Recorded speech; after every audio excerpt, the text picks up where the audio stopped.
Welcome to Spiritually Unchained, the channel for the awakening ones or the already awakened.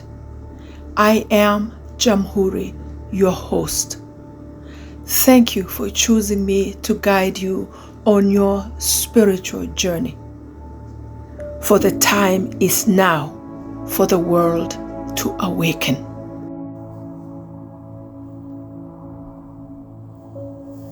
Today, I would like to talk about quantum leap and what to do to survive it. And I'm talking to you as awakened beings. There are many kinds of quantum leaps. And a quantum leap is, another word for it is transitional moments. And it could come in many ways. One of them is changing countries, for instance, as an immigrant. And I am an immigrant. And when you leave your country to go to another country, you will feel right away a big shift in your life. It wouldn't be like copy and paste what you went through. In the other country, you cannot transfer it. You are starting anew in many ways. This can also be applied to relationships that end. You're used to doing things a certain way and being with a person a certain way, and you have your routines with that person and everything like that. Or when you have a breakup in a relationship, you find that you are alone. You don't have that to go to person. And your life is chaotic. And that chaos is the inevitable thing that happens in your life between your old life and your new life. And that is the transition. And so this quantum leap can be applied to any change in your life and what you can do about it. I went through my huge quantum leap in 2021 when I had a health issue that lasted a long time, and I was away from my job on sick leave for 2 years, and my source of income ran out, and I had to find many other ways to rely on. For instance, employment insurance.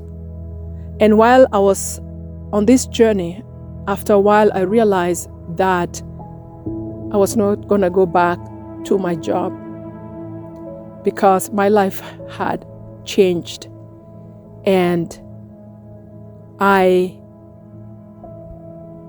was going to seek a new path because I always desired time freedom, financial freedom. And when I resigned in 2022, I had no idea what I was going to do exactly. I just had ideas what I wanted to do, but I have not yet fully implemented them. So that's another thing. When you have a goal and you want to nail it, yes, but there are other things, other factors that affect those goals so that it seems like they're far away. The technicality of it, the nitty-gritties. And you have also to heal. There's healing during your quantum leap. In your chaos, you have to develop a whole new path. And so things are not really like, you don't hit the mark the way you want it. So I'm going to tell you a couple of things. One of them, be very kind to yourself. When you don't see things working the way they're supposed to be working, the way you imagine, it's so easy to be angry, to be impatient, and to stagnate. Yes, stagnation is part of that chaos. Be kind to yourself. And number 2, while being kind to yourself, attach to the divine. Detach from all the other voices that tell you what to do, how to do, why not this, why not that. Because Your life at that moment is like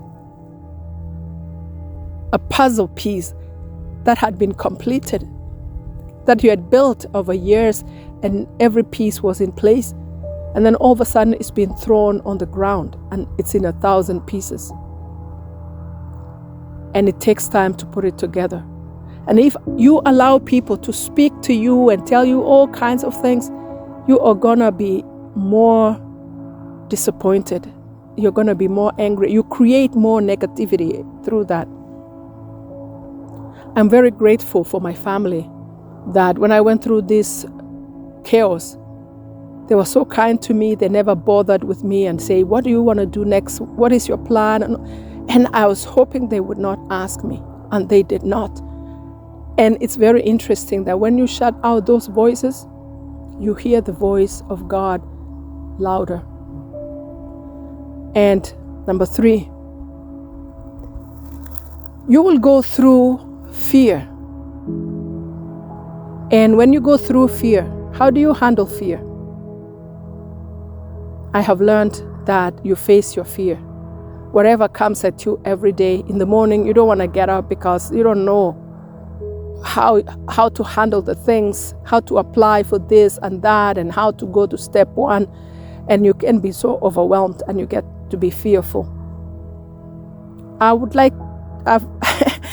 have labeled myself a fear expert because I've faced so many fears. I left my home country of Kenya 37 years ago as a student. And I have faced, I live in Canada now, and I have faced so many challenges, so many fears. And yet I had to face exactly what I was fearing, because you have to face them, especially when there's no other option. And when you face those fears, I discovered that you will be all right. It's like you were fearing fog. And if you go through the fog, there's nothing on the other side except solid ground. And you keep going and you keep going. And that fog is going to pass. And by the way, I enjoy going through fog in real life. But so go through the fear. Number 3, remember to do your spiritual exercises, your meditation every day, every day, every day. Connect with the divine and listen to the voice of the divine. Number 5, if you are a person who likes nature, please go for a walk. Nature, being out in nature, even though it's not in the jungle, looking at nature and going on a solitary walk, you will be amazed at how many answers come to you.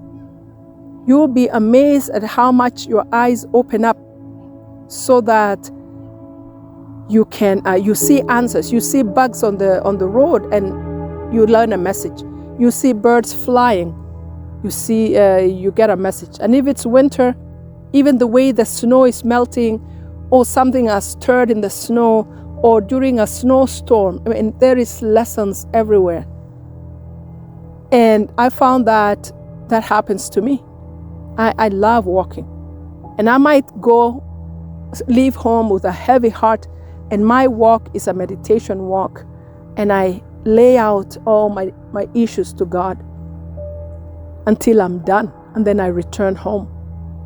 And I've learned that on the way home, the answers start to come. And I will know what to do. Number 6. If you're a yoga practitioner, please practice yoga every day. Make it a habit until your body just calls for it. I found that when I had that nervous feeling in my stomach in the night and in the morning, those 2 years, actually, I just did my yoga every single day. And I found that an hour after I did my yoga, I was inspired. Things became so clear. My mind became clear. And I knew what to do. I knew what to do. And I realized, and yoga also calms your nerves. There is something really magical about it. And and it's called yoga for manifestation. With I Am Verse community, we do yoga for manifestation, a spiritual yoga way of doing things. And it's not the commercial yoga. So you can do yoga as a meditation. You will see the difference that it brings. And for me, it cleared my mind, it centered me, and I could feel that I'm okay, I'm good to go. Number 7, keep moving forward, even though slowly, just keep moving forward day after day. And those days when you're feeling down and it's like, oh, there are 10 more hours to go. And there might be phone calls that you don't like. There might be emails that you don't like. I would like to say that during this time, there was also trouble that I went through at that time. And I was getting unpleasant emails and phone calls. And I mean, when you go through a quantum leap, you have so many things become chaotic. And I became paranoid, actually, to pick up the phone, to read my emails. And when I woke up in the morning, it's like, oh, wow, another 10 hours, 11 hours to go. But I just said, okay, start with yoga. And after yoga, just, face this fear, read that email. Because I didn't want to procrastinate. Procrastination will start to come to you and then you create another problem. When you're not facing your problems, they pile up. And I realized that forcing myself to keep moving forward hour after hour after hour. And when evening came, I said, wow, I'm so grateful. I'm still here. I'm still standing. I am alive. Everything is fine. So if you allow fear to rule your life, you will really have a difficult time.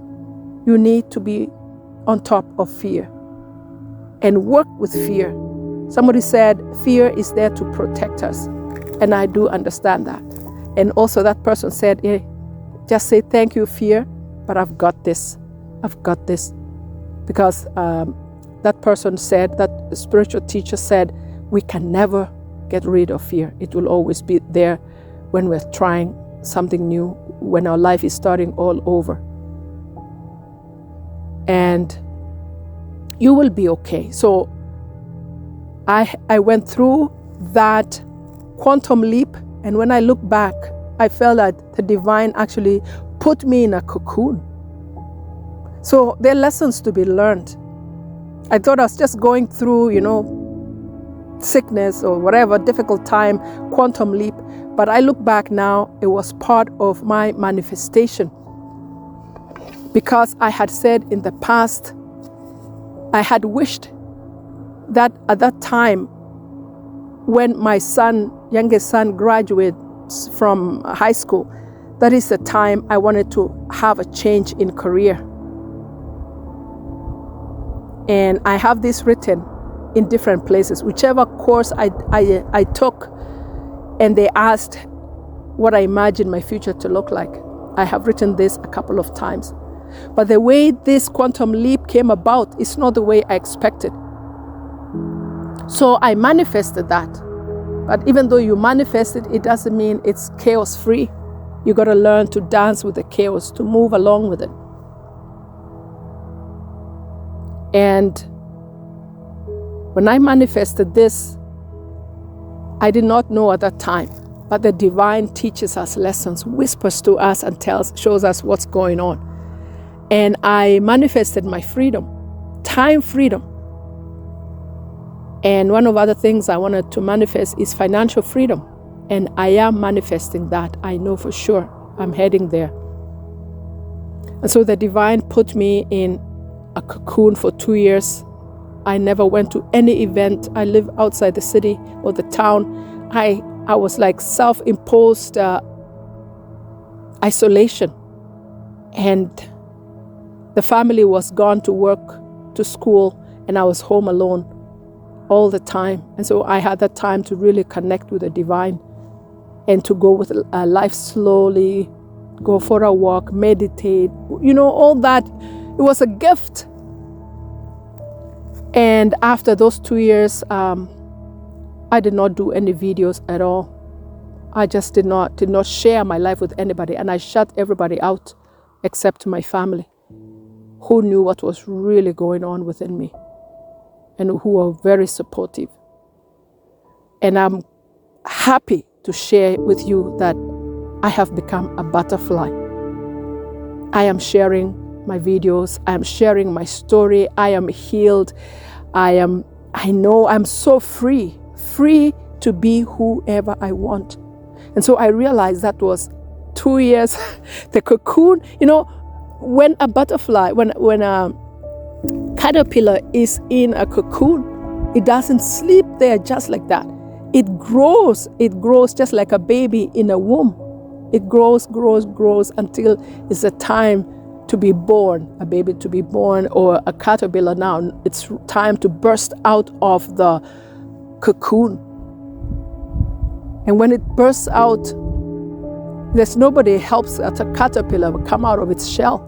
They know when the time is right. And someone said, if you help a caterpillar come out when it's not ready, it's going to die. And so I have been a caterpillar the last 2.5 years. And life just unfolded for me. You know, as a young caterpillar, butterfly coming out of the cocoon, delicate and learning to live in the world and learning to find now what is my new identity and what is my calling to go forward. That is what I'm looking for. That's where I'm heading right now. But I'm preparing myself for a whole new life, a life that I've never imagined before. I can see it coming.